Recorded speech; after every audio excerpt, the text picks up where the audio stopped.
My name is Andrew, and today I'm going to show you how to get your live snare to sound like it was recorded in a studio. First thing we're going to do is just listen to the raw snare top mic.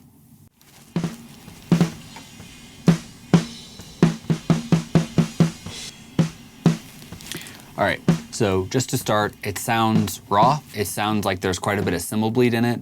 It doesn't sound bad. The drum sounds pretty good, but it clearly needs a lot of work. The answer here is going to be parallel processing, which sounds a lot more complicated than it is, and you really can do this on any console.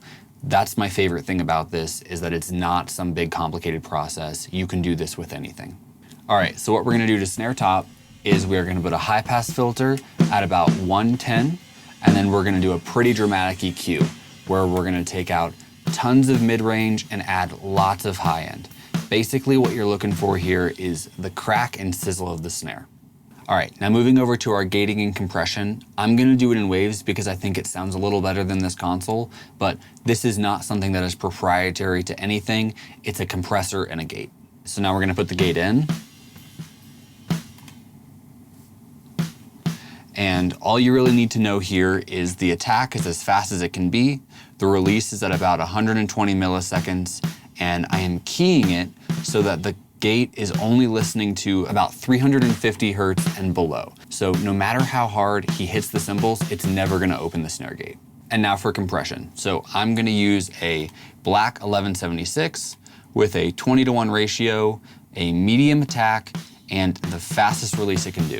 So as you can see, it's not really doing all that much. It's really just leveling out the harder hits and the softer hits and making it a little bit more consistent.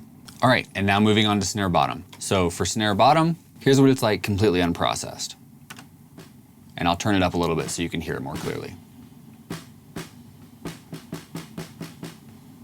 And now we're just gonna do high pass filter and EQ. So snare bottom, I'm gonna do a high pass filter around 250, and then I'm gonna do another EQ kind of similar to the snare top. I'll add some high end and I'll take out some of the boxiness in that like 450 range. Also notice here that we're doing this with a very wide EQ so that we're just changing the overall tone instead of notching out specific frequencies. All right, and then for compression for this, I'm gonna go also over to waves again and just do a LA2A style compressor. It doesn't have to be this, I just like it. This is before, and there's after. And it's really not doing all that much. It's normally doing 2 or 3 dB of reduction. If he hits it really hard, it'll maybe go to 5, but that's as much as it would ever do.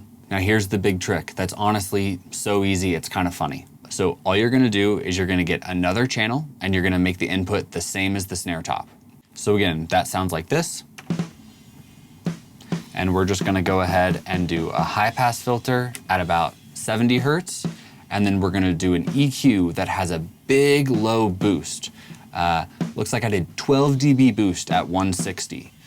And then I also did a little bit of a narrow cut at about 235 just because this specific drum was kind of ringing around there. And then I even took out a little more high end. So I took out 5 dB really, really wide at like 2.5K. That is literally all you're gonna do to this one. You're not gonna gate it, you're not gonna compress it, you're not gonna worry about it at all. All right, now if you put all 3 of those together, it sounds something like this.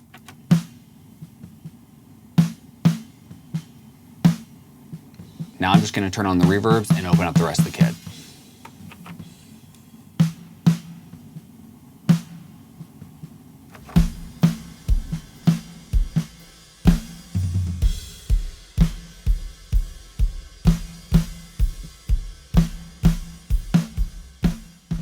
Now I'm just gonna show you a snippet from my live mix this past weekend, just so you can hear what it all sounds like in the context of a full band with vocals.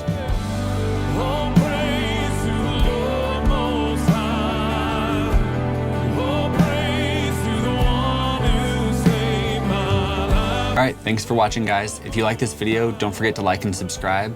And if you have any ideas for future videos or any other questions, go ahead and leave me a comment. See you later.